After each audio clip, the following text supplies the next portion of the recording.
En la hora de la verdad, el invitado del día. Presenta Colsubsidio, con todo lo que te mereces.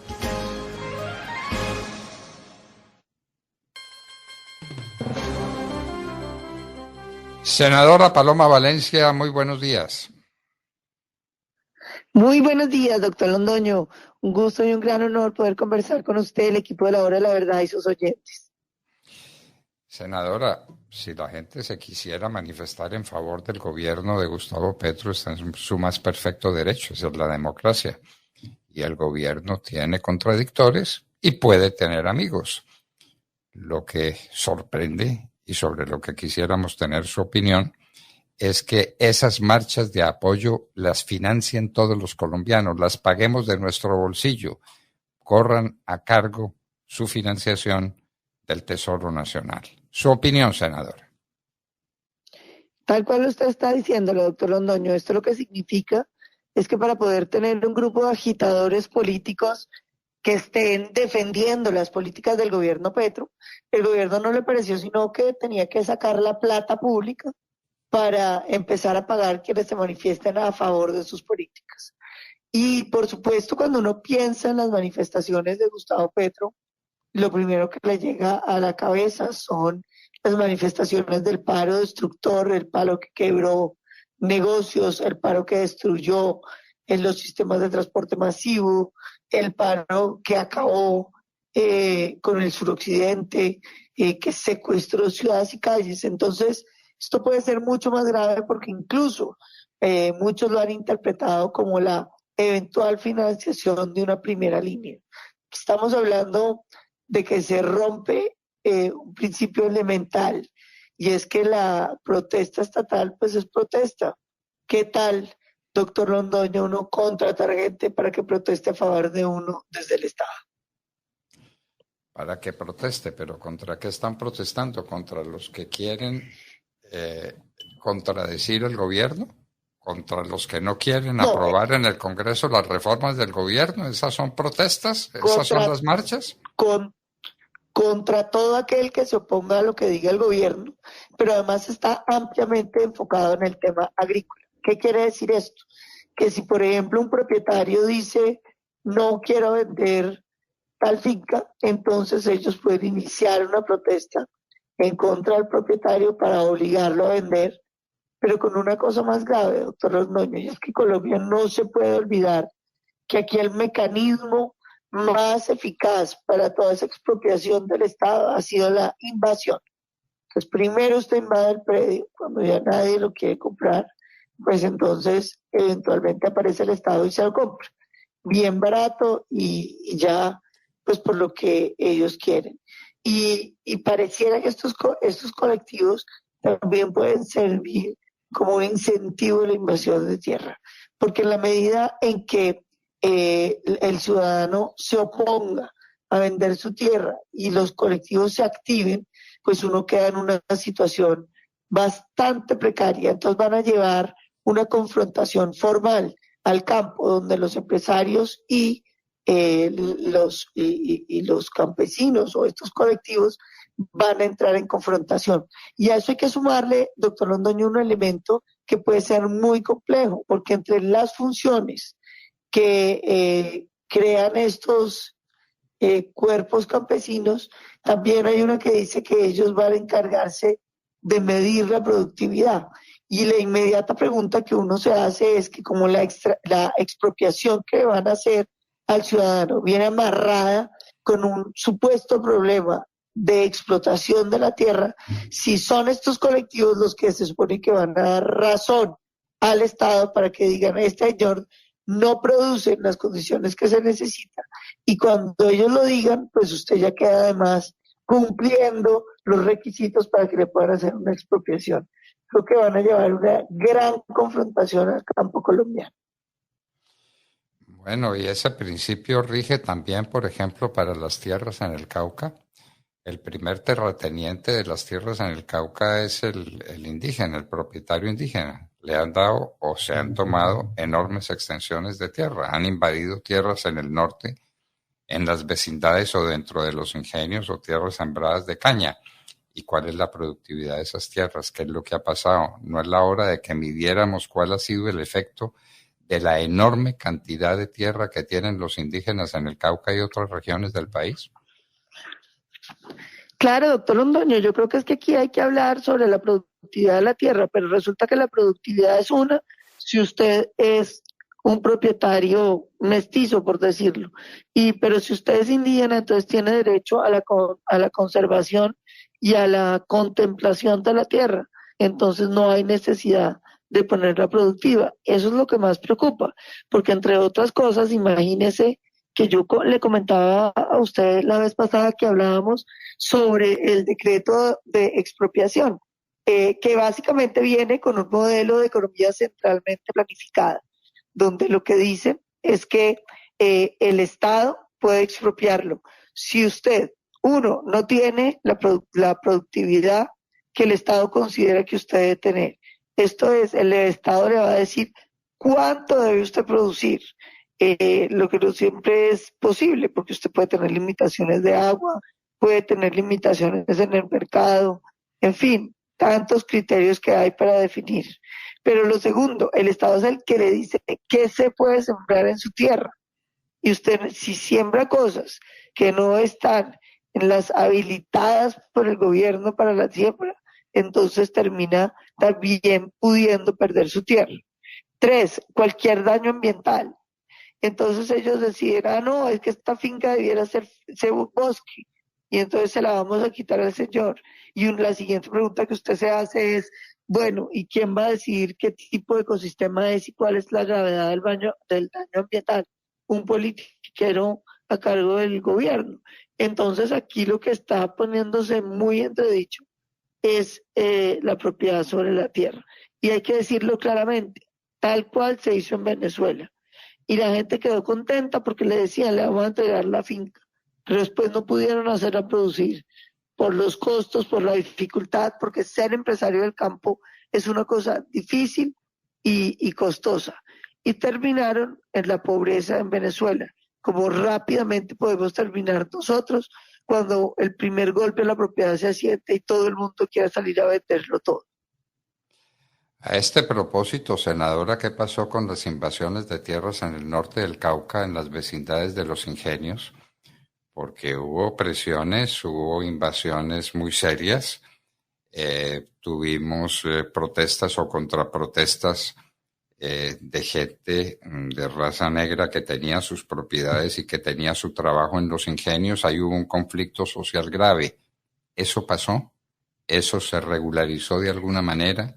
¿Las tierras quedaron finalmente invadidas? ¿Qué pasó en el norte del Cauca?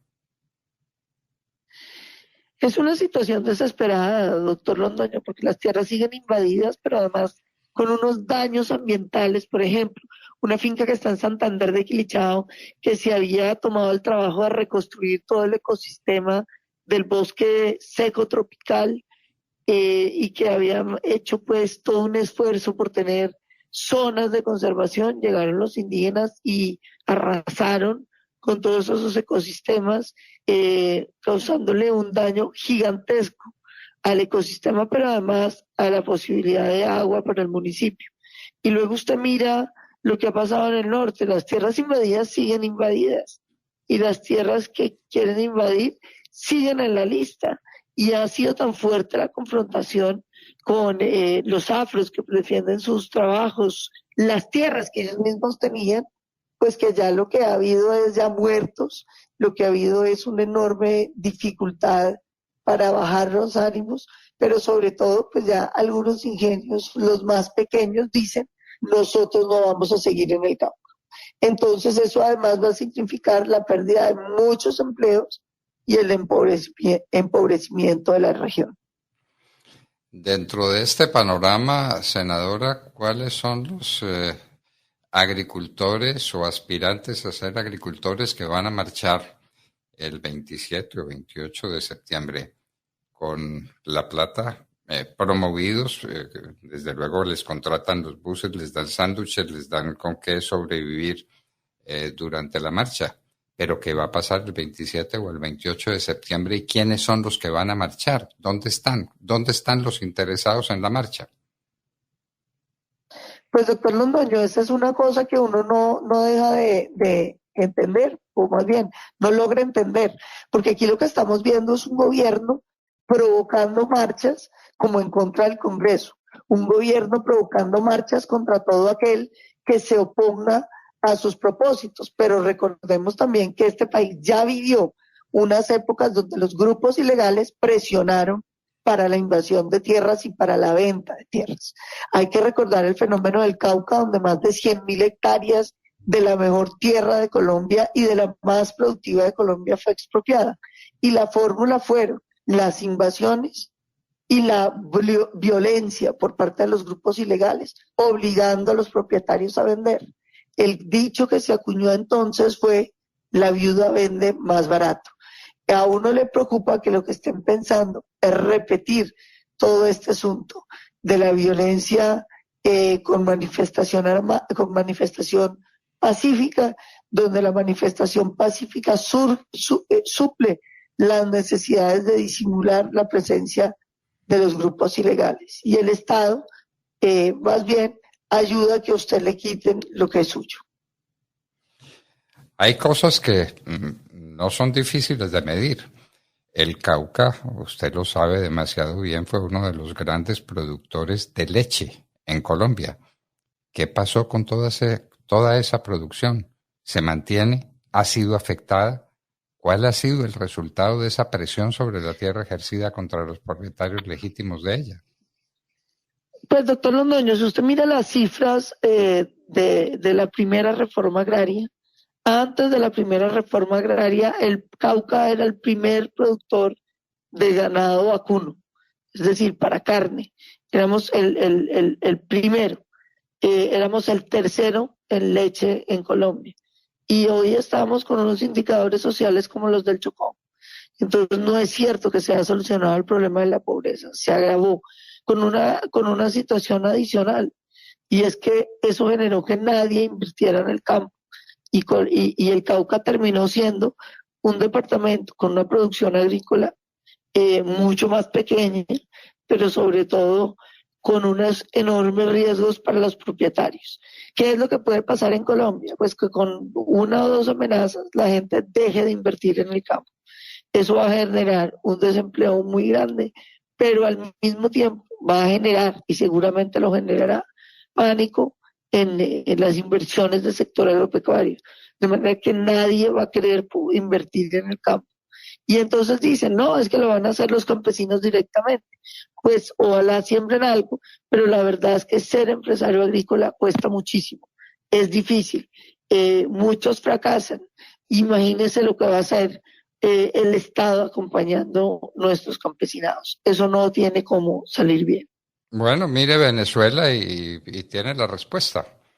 Y por eso hay más de 2 millones de venezolanos en Colombia buscando un plato de comida, porque en Venezuela no hay comida, porque tenían una agricultura más que suficiente para ellos, una ganadería que inclusive le exportaba ganado a Colombia en ciertas épocas. Era una estructura sólida y firme. Hoy no tienen que comer. Ese es el resultado. Así es, ese es el camino a la pobreza. Claro. Ese es el camino a la pobreza. Los índices de pobreza de Venezuela hablan de una pobreza del 90%, con unas desnutriciones superiores al 30% de la población. Más un tercio de la población mendigando por el planeta entero, viendo a ver cómo consiguen una oportunidad. Colombia no puede dejar que le destruyan su sistema productivo. Una vez empiece la violencia contra los propietarios agrícolas, lo que termina pasando es que la gran mayoría entregan su tierra al precio que le den, pero no vuelve a haber inversión en el campo. No es verdad que el Estado la pueda hacer, y es falso que el Estado la vaya a hacer bien. Lo poco que ha intentado hacer el Estado ha sido muy mediocre, de manera que aquí puede haber un escenario de que se nos salga la gente del campo, el Estado obligue a cultivar y terminemos con una comida muchísimo más cara, y además con esas cosas que aprobaron en el Plan Nacional de Desarrollo, donde además uno puede decidir no importar, es decir, poner a los colombianos a comer comida producida sin tecnología, más cara de lo que vale en el mundo, para que haya todavía más hambre en Colombia. Bueno, y el contrabando y todos los desórdenes y toda la tragedia que se viene encima. Tengamos cuidado, por Dios, cuidado con esas marchas, quién las promueve, con qué objetivo y cómo quieren presionar a los legítimos propietarios de las tierras para que las vendan por cualquier precio que les ofrezcan. Eso es lo que está en juego, y está en juego la salud del país y su porvenir.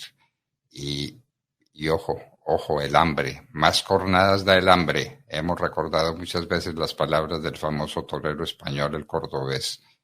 Más cornadas da el hambre que los toros bravos. Senadora Paloma Valencia, muchísimas gracias por acompañarnos en la hora de la verdad. No, muchísimas gracias a usted, doctor Londoño, por permitirme conversar con todos sus oyentes sobre estos importantes temas. Nuevamente un gran honor poder compartir con usted estos minutos. Un abrazo y un feliz día para todos. Paloma Valencia, senadora Paloma, de la gracias, República por el Centro Democrático. Gracias, mi demarcation.